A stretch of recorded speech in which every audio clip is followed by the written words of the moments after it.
Welcome to our next episode of. Life in Stereo with your host Stephen Stone and co-host Steve Gibbons Right, I'm the co-host. slash gopher. I get his coffee, his water, whatever he needs. That's my job.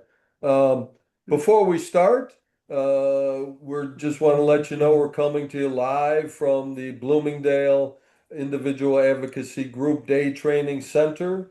Steve comes here 5 days a week for services. I'm a 20-year plus employee.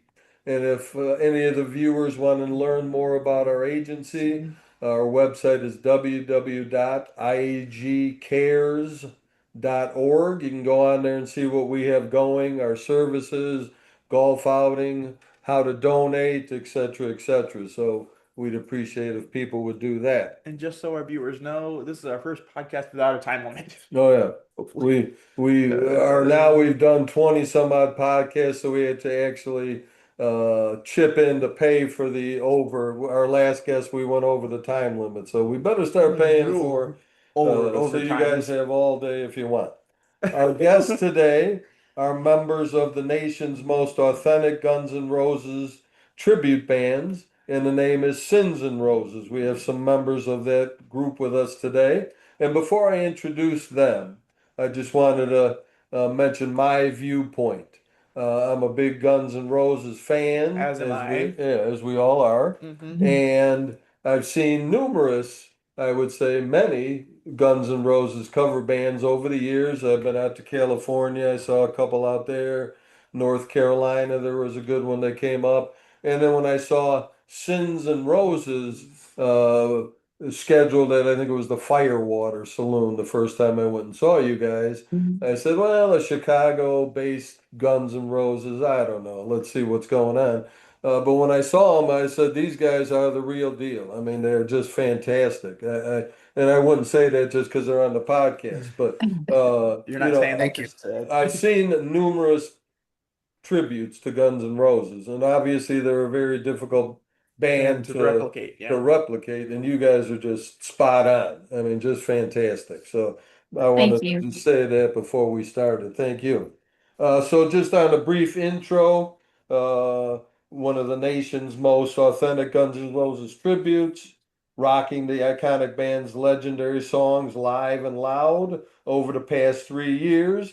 They have played across the Midwest to tens of thousands of passionate Guns N' Roses fans.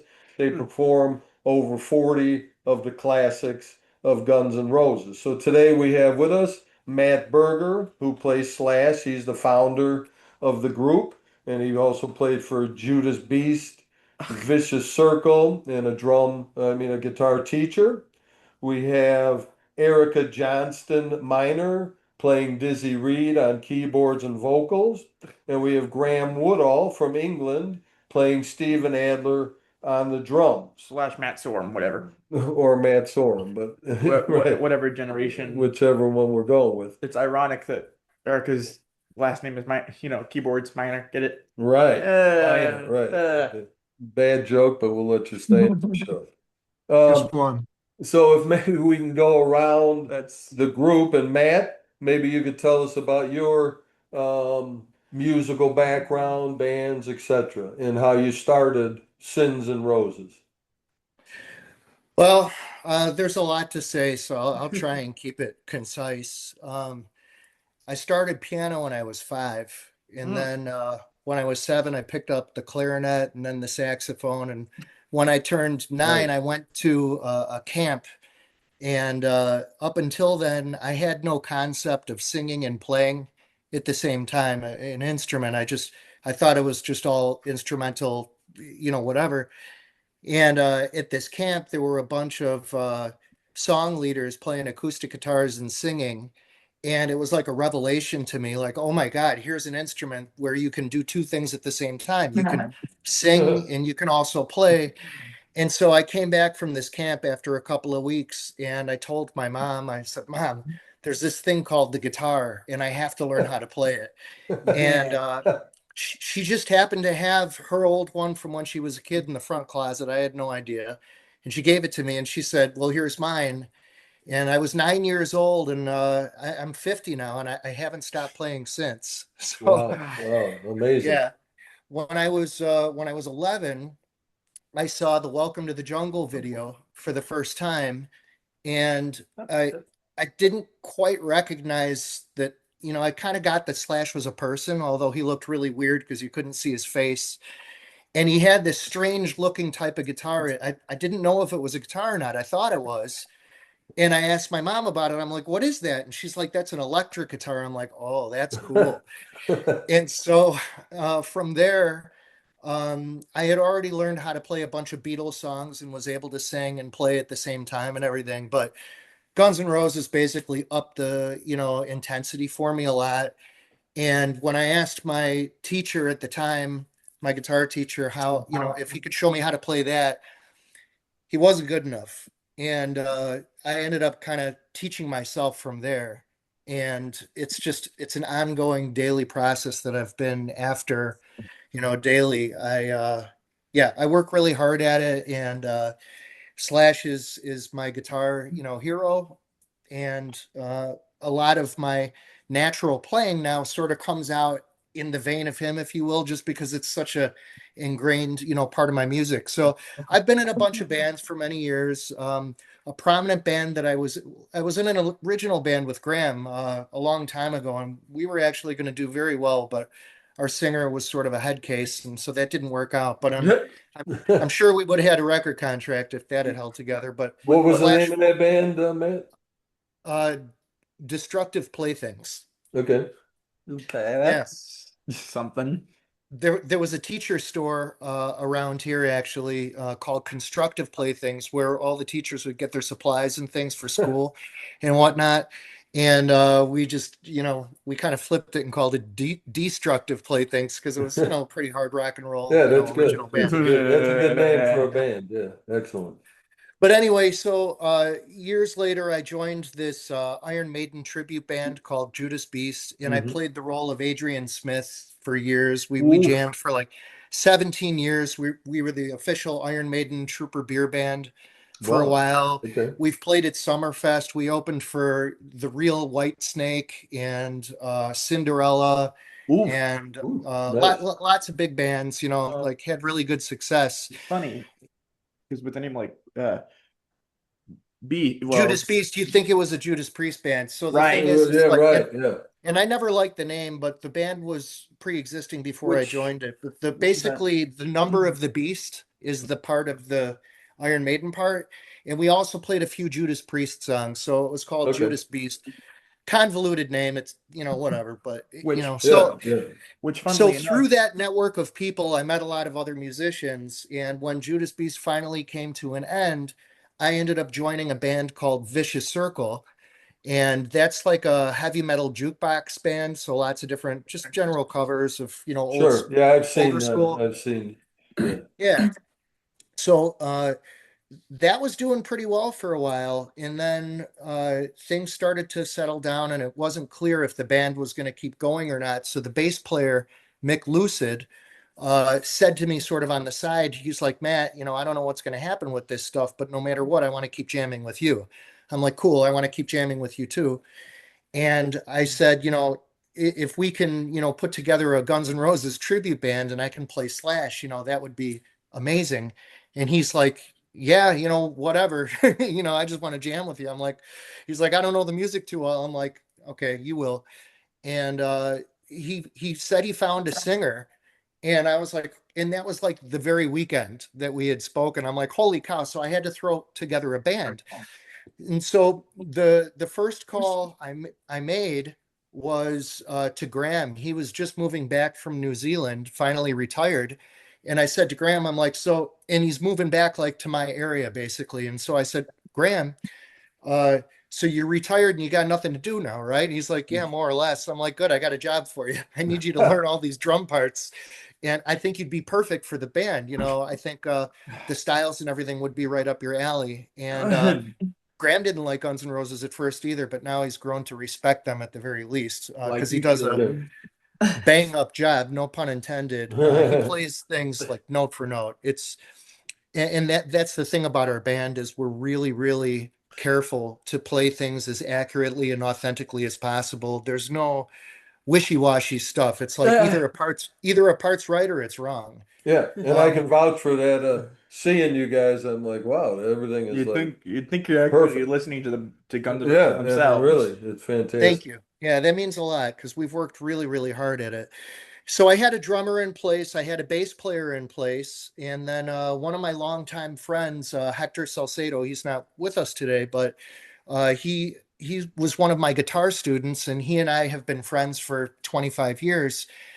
And of all the students that I had, I felt like there was a really good chance that he could pull off the Izzy parts if we took the time to teach him and all of that. And he wasn't sure that he could do it at first, but I convinced him to try it. I said I wouldn't ask you if I didn't think he could do it.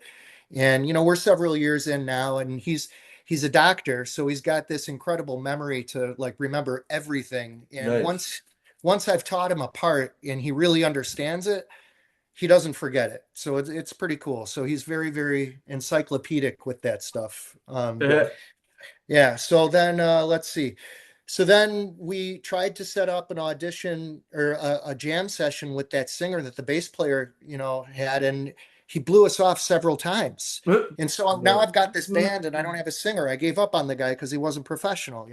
sure. And so we found another singer, and we managed to play a few shows, but that singer had, a lot of issues. We didn't end up working out together. We had to let him go. And then it took like maybe 7 or 8 months of crazy, cold calls, researching, searching schools of rock, vocal academies, Craigslist, websites, Craigslist. Wow, music you guys match. really do work hard at it. Craig, Wow. Oh wow. man, well, it Wow. was it was mostly, basically it was Graham and me. We were just like scouring as much as we could to try and find a singer and line up some auditions. And a bunch of people said that they could do it, and then they would back out last minute before the audition, saying, "Sorry, I thought I could, but my voice is blown after 2 songs or whatever." Sure. So many Which makes excuses, sense. and Yeah. I mean, yeah, I being mean, all these guys talking It's a this big very game, tough, and yeah. yeah, I'd roll my eyes, we were on the phone, but let's see if he can come through. Anyway, so finally one guy came through. He sent me a little sample of him singing the "Do you know where you are? You're in the jungle, baby," baby, something yeah. like that. And I recognized Axel's tone in just that little bit. I'm like, that actually sounds like Axel. I don't know if the guy can sing or not, but he can sure imitate the sound. And so I set up an audition, and this guy actually showed up. And so this is before Erica had joined the band. This is like a year or two earlier. But so he showed up and he impressed the heck out of me, and after knowing how hard it was to find anybody, we had a couple of other people audition and they thought they were good. And, we're like, no, but polite. Thank you so much for coming. But this guy was actually really good. And I said to the band, I said, if this guy's willing to work hard, let's give him 6 months and see if he can, hold together a set and actually pull it off. And so long story short, it's been a work in progress for a long time. But Christian, that's his name. He's come an enormous way. He was taking vocal lessons from two different coaches, one to work on the high stuff, one to work on the low stuff. And I mean, he really is good too. Great. You, I must say, he's really good. yeah, and the best part about him is he said to me early on, he's like, "Look, if I'm not doing something right, I have thick skin. I need you to tell me." And I was like, "That's awesome," because I had to tell him all kinds of things and I wasn't afraid to. And, so he kind of created an environment where I could tell him, "Hey, this isn't, you got to do it this way or that way." All of these little finesse, fine tweak stuff is what makes a band great versus pretty good. You know what I mean? And, Yeah, and like I said, he's fantastic. I saw him walking through the crowd the first time I saw you guys. I'm like, I think that might be the Axel guy. But then when he put on the wig and everything, and he was up there, I was like, wow, he was he, singing yeah. like he's in. fantastic. Yeah. Yeah. So he's worked hard at it, and then the stage presence thing is a whole nother thing. So it's a lot of work, and so we booked some shows, and we were like finally a complete unit and everything, except the fact that we wanted to be able to play some songs with keyboards in it, like prominent keyboard parts. So we had to find a keyboard player, November and Rain, so anyone? I Yeah. sorry. I He said was saying November Rain is Right, one of right, his and a bunch of favorites. other Yeah. stuff Yeah. too. Mm-hmm. And so I asked Mick, if he knew anybody, and he's like, well, I'll check my Facebook friends and whatnot. And he came up with this girl, Erica. He's like, I don't know her, but she plays the piano and she's put out a bunch of videos and she seems pretty good. I'll reach out to her and see if she's interested, in a possible audition. And so I said, cool. And Erica showed up one day for the audition, and she was great. And we were like, well, if she's into it, we're into it, and I can let Erica tell her, Okay. Side of point the of Yeah, view, Eric is about great that. too on the keyboards, Yeah. and then in some songs she steps out and does the vocals. Yeah, top notch, no Thank doubt. you. Thank Yeah. you. So, Erica, you want to tell us a little bit about your background and Well, I started playing the piano when I was 8. My mom started me in lessons, and like most kids, I would complain when it was time to practice. I You're like, wanted to go do other stuff, and I give my mom a lot of credit because she, I think, saw that I had some potential to be at least a decent player, and she just would never let me quit. She would always say, "Well, I think if you do, you'll regret it someday." So. I kept going, even though I did complain now and then. My family moved a couple times when I was growing up for my dad's job. So that meant that I had to find a new piano teacher. And so I probably had 3 or 4 of them, different teachers in my childhood. When I was in 4th grade, I started playing the viola in the orchestra for school. And so I did that for about 4 years. And then, kind of in the middle of all that, I think I was right around 13 years old when I decided that it wasn't enough. I needed to play the guitar too. So Yeah. my parents bought me a cheap guitar and got me set up with an instructor. And I enjoyed it a lot, but I'll never forget how the first time I realized, I picked up a guitar and started to play and tried to do the things that the instructor was telling me. It was just a completely different animal than the piano altogether. And Sure. I'm used to having, the 88 keys spread out in front of me, left to right. And here was this instrument with, that I had watched people playing on MTV already for years since I was very little.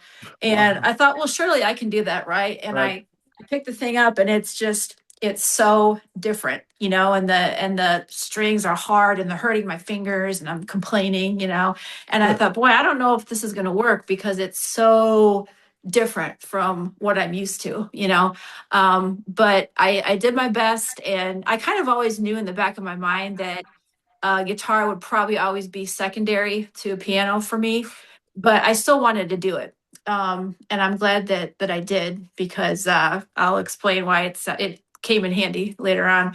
But Okay. yeah, my family moved a lot growing up. I still played. I continued to take lessons. Um, and then once I got older and, started working different jobs, and then, got married, had kids. I have 3 kids. Um, when they were little, it didn't allow me a lot of time for myself.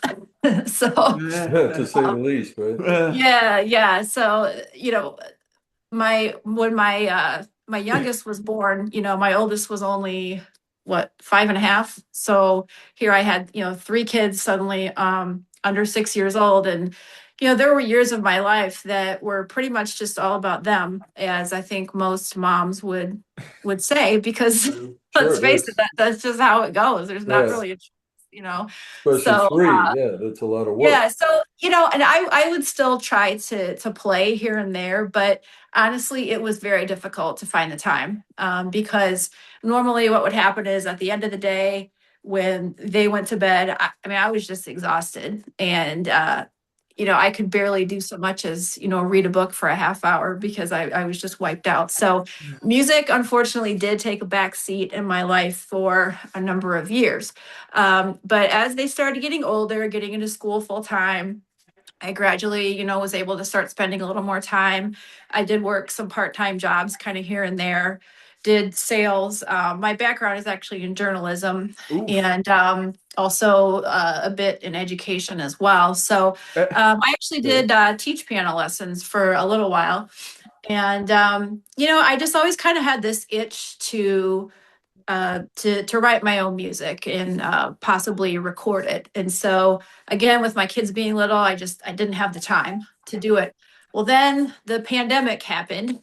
Oh boy, yeah, that's Everybody had nothing but right. time. Nothing but time. Yeah. So the dark at that ages happened. point, yeah, well, right before that in 2018, I turned 40 and I was thinking to myself, I'm not getting any younger. I'd go out and see these bands and I was really inspired by a lot of the musicians I was getting to know in our area.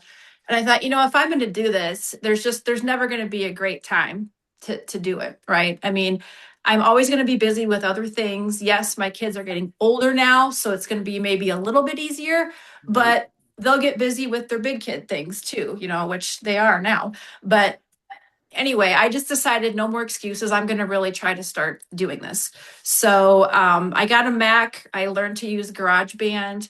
I Right. picked up the guitar again after about 20 some years of not playing it. Right. And I realized that switching back and forth between the guitar and the piano was really helpful for me to write my own music. Because if I was stuck and couldn't figure something out, I would switch to the other instrument. If I was trying to figure something out on the piano and it just wasn't clicking, like, well, why don't I pick up the guitar and try to put some chords together? Maybe that'd be a little easier. So I really did find that benefit of the versatility, being able to go back and forth. It helped me in my songwriting quite a bit. So in 2021, I was able to put together enough music that I had enough songs to record an EP. So I did. Okay. It's 5 songs, and it's on all the streaming platforms. It's called Fall Again. You can look it up. What's that And again, it's Erica? called What's it's the name? called Fall Again. Fall Again. Okay. Yes. And so that was April 2021 that I released that. And from there, I just kind of kept on going, continued to write some music, record some music here and there. And I started playing in bands. I probably played in maybe 3 different bands or just subbed for different bands until I came to Sins and Roses. And I always liked Guns N' Roses growing up, but I will admit I was Me not too. the biggest fan. She's not the biggest fan. Right. They weren't going to be in my team photo. Let's put it that Right. way. So Yeah, some people either you love them a lot or you kind of yeah, I was very middle of the road. Okay. I enjoyed the music and I did own the albums. I had the albums. Appetite and yeah. Yes, absolutely. So I was a fan. I was just not a top tier fan. So I never would have envisioned myself playing in a Guns N' Roses tribute band. Never in a million years. And Mick Luce had reached out to me one day. I had never met him in person in my life. And he said, "Hey, we have this Guns N' Roses tribute band. Here's here's some links. You can look at our page or videos. We are really looking for somebody to play live keyboards because we don't want to use tracks." And I thought, well, that's good that, it'd be easier for you guys to just Sure. use Right. tracks and not have to involve another person. and But I they really wanted to be authentic. So I was Right. impressed by the fact that they wanted that authenticity, So, You guys are very authentic. well, thank Steve, you you. wanted to ask a question? I was gonna say, since you said Guns N' Roses was not your cup of tea, who were you mostly interested in growing up? So like I said, I did like their music a lot. I did like a lot of hard rock, slash maybe like glam rock type stuff. Mm. I was always into, well, my number one favorite band since I've been a very little kid is Journey. So, Journey okay. was always my number one favorite. I always loved Foreigner, Def Leppard, Boston, Heart definitely at the top of my list. And I was always heavily influenced by, of course, people like Billy Joel, Elton John as a piano player. Okay. The piano gods. So Now you're naming all of his also, favorites, and also definitely Fleetwood Mac for sure. Fleetwood Oh, Mac that's is one you hear much of. Okay. very, Awesome. very top level for me. Yes. So all those. So now you kind of know about my influences, and but at the same time, I did like some of the harder stuff too. I got a little bit into like alternative grunge, not a ton, but I Nirvana, like Soundgarden, yeah, blah, blah, Pearl blah. Jam, Soundgarden, Stone Temple Pilots, that kind of stuff. That was all part of my youth. I was in high school in the '90s, so that was Right, when when they- all that Sure. All exploded, that was right? happening, right. Yes, exactly. So when Mick, coming back to present times here, in July of 2023, I believe, was when Mick reached out to me, said they were looking for somebody. And I thought to myself, well, once again, this is not something I could have seen myself doing, but I was kind of at that time looking to transition from another band that was sort of coming apart. And I was already thinking, I should probably find something else that would be maybe a little more of a permanent situation for me, performance wise. So the timing was actually very good when I got the message from Mick, and he said, "Hey, if you want to come to a rehearsal, just see how it goes. We'll send you the list of songs to work on and just see what happens. So I was very nervous when I came to rehearsal because I just thought, there's no way I'm going to be what these guys are looking for. They're just, they're going to think I'm, too prissy, too girly, or too something. I'm not I going to mean, be what they're looking for. I just had already made up my mind, but I thought, no, I'm going to do it anyway. Right? You never know till you try. So look at the Runaways. They were all female. that's right. They were. So I kind of was, thinking those type of thoughts in my mind as, maybe I should do this, So I went and was really just impressed by more than anything, not only their technical skill and what they had already accomplished before I even got there. They really knew the material. They were ready to have, me come in and do these songs because they had already worked them through as far as their parts. So they really went about it in a smart way, as they did like all the appetite stuff, and they kind of built the catalog up that way from the bottom up. And then once they were ready to add songs like November Rain and Estranged and things like that, they were ready for it. They weren't having me show up and they're still sitting there tinkering and trying to figure it out. I mean, they had already worked through their parts. So I was impressed at how well technically prepared they were. But also I was just impressed with them as people. Their character, each of them is a little different from the next. And everybody in the band just has a very unique personality, unique presence, walk of life that's all their own.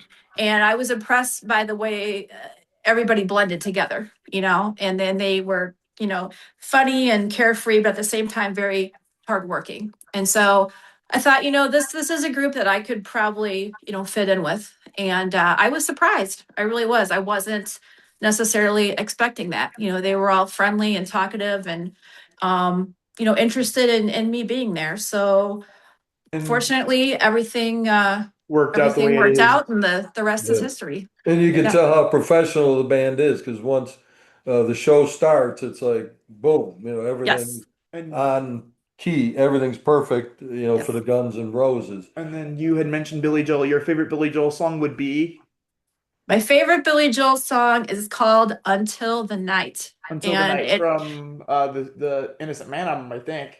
that is close. That is actually from 52nd Street. 52nd Street. So, Okay. yes, and that is probably not many Not one of the- people's favorite not one of Billy the Joel ones I song, think but of. it is mine. So, yeah, there's something really special about the way that's put together. And I may not have said that if you asked me 4 or 5 years ago, but I definitely would today. What So, would you have said 4 or 5 years ago? 4 or 5 years ago, I might have said, something that's a little more popular. Like Big Shot, that kind of stuff? Yeah, I grew up listening to his greatest hits album because my Right. parents would play it on cassette in the Right, car right. just over and over and over. So Wow. probably something more like, that would have been on that album. Like Yeah, I man, always blah, blah, loved blah. Scenes from Italian Restaurant and My stuff. favorite Billy Okay. Joel song at the moment. All right. So, And now from England, let's talk to Graham Yes. Woodall. Graham, not Yeah, to hi. leave you on hold there, but tell us about yourself. And we know you're from England, and I had a question about the global creative director for Frontera. Frontera, what Oh, is that? somebody's been looking at my Facebook profile, right? Yeah, I gotta research a little bit, yeah. I looked at yours as well, so it's okay. Thank you. So it's No, I grew up in England, in near Manchester, and I moved to London when I was a kid. British in the 70s. British invasion territory. Yeah, I'm not quite that old, but But that still. music, that music influences everybody when you grow up in England. The Beatles Sure. and the Stones and the Mhm. Kinks and all those Cream bands. possibly would be there. I don't know if you Cream, saw our absolutely, episode, yeah. we had Kofi Kofi Baker Baker, on a yeah. few months ago, Yeah. or a couple Oh, months. really? Yeah. Yeah, I mean, Ginger, his dad, is truly one Amazing. of the most talented drummers ever, but also one of the craziest people ever to walk the earth as well. That's what he So, said, yeah, I can believe it. From the story he told us, he was what, 7, I think. Right, Yeah. he said he was 6. His first memory was his father rolled him a joint. Yeah, The stories went I on can from believe there, it. you know. So I can continue. believe that. It was that wasn't quite the same with my parents, but I wish. So I started playing the drums when I was about 14, 15 years old when the punk scene happened in England. Like, I mean, like the Sex And Pistols, that kind to of be stuff. honest, you didn't really need to be much of a musician back then. That was part of the scene. Sure. Because I had grown up listening and seeing, Queen and Zeppelin and these amazingly talented rock bands. And then the punk scene happened. And if you could basically play a little bit of an instrument, you could join a band and start playing usually fairly bad shows, which is what I was doing. And I did that for 2 or 3 years. And it was enormous fun. And I saw everybody in the punk scene, from the Sex Pistols to the Damned to the Clash to Susie and the Banshees, the Police, everybody at that time. Okay. And then I kind of gave up on it. I got a job working in an advertising agency as a copywriter. And then over the next 20 years, I moved around the world working in advertising agencies. So I moved from London to Hong Kong. I lived in Hong Kong for 10 years. Hong Kong. I then moved wow. to New York. And when I came back to New York in the late 90s, I picked up the drums again and was part of an original band in New York City. And we played a lot of little gigs, but we played at CBGB's, we played at the Continental, we played at a lot of really amazing venues during that time. Which, if you're a punk fan, CBGB's is like CBGB's is the spot, right? Yeah. Graham? Yeah, I mean, it was honestly, I think we played on a Thursday night to about 6 people at CBGB's, but to be on that stage where everybody from Green Day to the Talking Heads to Blondie had played Ramones was is truly an amazing experience for anybody who was there at the time. And And what was the name of that band, Graham? that band was called the Big Richards. Look them up, you won't find anything about them at all. But we recorded stuff, and we just had a great time playing all over New York City, during that time when there were a lot of really cool little original bands at that time. So I then moved to Chicago. Hey. All right. And which is obviously now my home still. I met Matt through chance. We then ended up getting together, formed an original band, as he said, and then I moved to New Zealand with work, and I was away for another 4 or 5 years. And when I came back, as Matt said, he said, "Why don't you join the Guns N' Roses tribute band?" And I was originally a little skeptical about it, mainly because I'd sold all my gear and I thought those days were over. But the challenge was great, and so I literally had to learn. I mean, I knew some of the songs, the famous ones, but I've learned everything from scratch. And I think, Steve, when you were talking early on about, Matt Forum and Steven Adler, I mean, there's been 6 drummers with Guns N' Roses. And when I learned everything at the beginning and started playing it, it didn't sound right. I was playing everything, but it didn't sound right to me.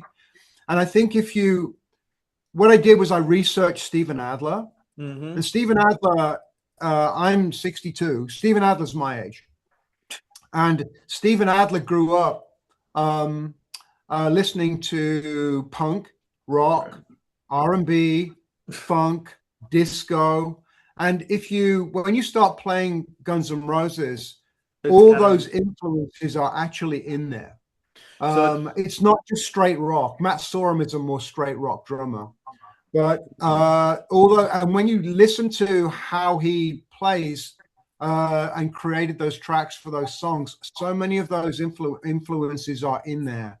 And there's a very funny story that Matt told me that apparently when Guns N' Roses originally got together, Steve Adler rocked up with a huge double bass kit with 100 tom-toms and cymbals and stuff like that. And when he went out to get a coffee or something like that, yep. Axel and Slash took all his drums away and left him with a simple 4-piece. Okay. And then asked him to musically create a kind of arena sound of 4 drums. And that's why Guns N' Roses drumming is so original. It's actually done on a very small drum kit. It's very simple. You can play it on 2 or 3 drums, but it's the musicality to it that makes it so different and so unique. And for me, such fun to play as well. Sure. You don't need a giant Lars Ulrich Metallica kit. You can literally play it on a little jazz kit, and it creates the same effect. And I think that's why I really love playing all the songs now. So, well, Okay. that's where we are. Being from England, I would assume you grew up a Beatles fan, but of course, everybody did. Of course, yeah. Who didn't, right? Right. Yeah, and you obviously, I'm a big Ringo fan as well, and Charlie Watts from Great the drummers. Stones. Yeah. Yes. Yeah, and my most favorite drummer is Mitch Mitchell, who played with Jimi Hendrix Hendrix. experience. All Yep. right. Yeah, and he's a jazz drummer that became a rock drummer, and I think he influenced so many people over the years. But yeah, it was a great time to grow up over there. And I think Ringo is like that too. Like when we were talking to Kofi, I said something about Ringo. He said Ringo played for the simplicity of the song, unlike other drummers. And Yeah, Ringo, exactly. Ringo, And Ringo influenced a generation, because before that, everybody was, they were playing basically this way, and Ringo Right. started playing matched grip and stuff, and everybody started following that because he was the most famous. But Ringo plays to the song perfectly well, and that's what you should do, Yeah, that's what Kofi said at one point. He said you got to play for the song, not That's making the it job. too complex, So That's you right. guys were on And the play same. play it musically as well, not just play the beat. I mean, you've got to do more than that, but let the song sing is the main thing. it's Okay. Now, before we talk about some of the upcoming gigs, I think we're gonna hear a couple samples or some songs or whatever you guys want to do. Uh, That's over to you, Matt, I would think. yeah, okay. I'm not really sure what to play here. Although- Yeah, samples. just some samples. Yeah. can I have a little? I request. Can we have him start with like November Rain or something? Because that'd be interesting. Okay. Steve is requesting some November Let's Rain. see. He's making it easy on you, right? Okay.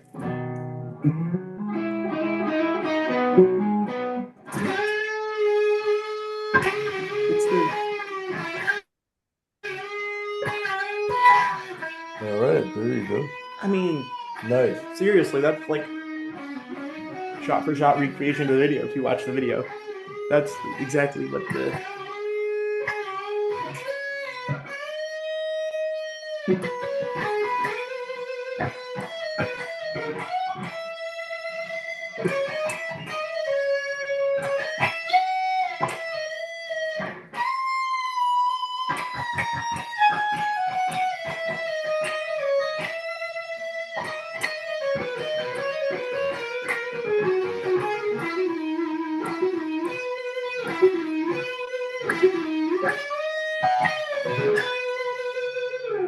Something like that. Wow. Yeah. Thanks. That was excellent. Excellent. Anything else you'd like to play, or do you want to talk about some of your upcoming gigs, or Well, yeah, a little more? Great.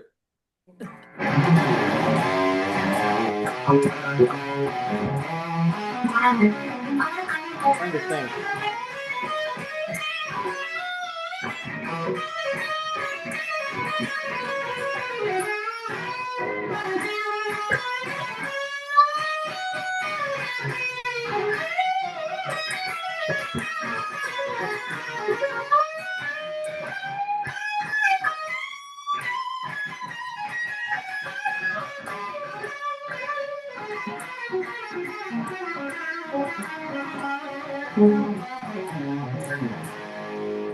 You might recognize that one. I didn't. Why didn't I recognize that one? Was it That was the outro solo to Night Train. Night Okay, Train? all right. Okay. He was trying to come up with it, and I was like, are there any Because on you? I was thinking it was like Mr. Brownstone or something. But No, I mean, We'll do that. yeah, Oh, there you go. because that's Yeah. the straight da da da da da. Are there any on your shows, which I've seen, any of the deeper cuts that you liked? Of course, everyone's got to hear the Welcome to the Jungles and Mr. Brown. Any deep cuts that you guys like playing? yeah. So there's some stuff off of GNR Lives that's pretty cool. We'll do Mama Kin, Whole Lot of Okay. Rosie. Those are pretty deep cuts. Most of what we focus on is, we try to take. We We got- lost your For a your minute voice there, yeah. for a second. Huh? Now Can you hear me now? Yes. Mm-hmm. Oh, okay. Uh, yeah. So we play some stuff off of Lies, Whole Lot of Rosie, Mama Kin. Those are some deep cuts, but when we play for 2 hours, 2.5 hours, that's when those deeper cuts, come out. But most of what the set list has been tailored to is, the most popular songs, so that people Sure. know the stuff. Estranged is somewhat of a deep cut. We haven't Yes. played that in a little bit. I love that song. We recently added what's that Spanish one? Get the money. What's the name? Right. Double talk and jive. Double Talk and Yeah. Jive. Yeah. Yeah, that's a little bit of a deeper cut. That is. That's a good song too. Yeah, most of our shows are like 2 hours or less though, so we don't get into the super deep stuff. Sure. But as we continue to play, we'll end up acquiring, more songs, unless I'm missing, a few. Those or maybe they're deeper than I realize, and I just take it for granted to play it anyway, because I love them all. Same here. Now, before we wrap it up, can we run through? I know you have on May 29th a big show at the Forge Oh, Adventure Park. oh, wait a minute. They're going to be in Joliet, May 29th. Yeah. No. It's, Lamont. Lamont. Lamont. Yeah. Okay. Because Yeah. there's a. And Okay. there's a Forge in Joliet too. So I was like, wait a minute. What? Yeah. Yeah, What is that's this? right. It's a big park. I think I went through it once. It's boating. Big event. Yeah. Yeah, that'll be pretty cool. Yeah, the Any quarry. other gigs you want to mention coming up? Well, on May 30th, we'll be in Spencer, Indiana with the Four Horsemen, Okay. playing a show out there. June 6th, we're going to be at 115 Bourbon Street in Marionette Park. Right. Oh, June 25th, we're doing a Round Lake Beach Summer Series concert. hey. Yeah. July 11th, we're going to be at Side Outs in Island Lake with a Stone Temple Pilots tribute band opening up for us, Okay. called Big Bang Baby. Nice place that side outside Yeah, outdoors. we'll be at Woodstock, at Nico's in Woodstock on July 18th. Then we're back in Elmhurst at the Elmhurst City Center, July 22nd. And then we're going to be at the Broken Oar in Port Barrington on August 29th. Great We're doing a spot to show. see a band. Fun place. Yeah, that's a great place. Then in September, we're scheduled 9/11 at the Village of Wheaton for a summer series thing. And then we'll be Okay. at the Vixen in McHenry September Hey. 26th. Great Yeah. venue. Yeah. Jeff, we had Jeff on Yeah, I was gonna say. also. Oh, Mhm. nice. Okay. So everybody, please go see this band. Listen to my recommendation. They're fantastic. They're right on, spot on for Guns N' Roses and a great night. And they'll even throw you out a red bandana to wear. Red if you're lucky. Oh, that's an wow. actual. That's an Axel thing. So Thank you guys for coming on, really. Thank Thank you. you. A lot of behind the scenes much. stuff that I didn't know about, and we really appreciate you sharing all that for us. Thank you. Thanks for Yeah, coming. our pleasure. Thank you. Thank you for Thank you having for us. having us. Yeah, thank Thanks you. for having us. Been an honor. Thank you. Thank Thank you. you. Bye-bye. Bye. Bye. Bye.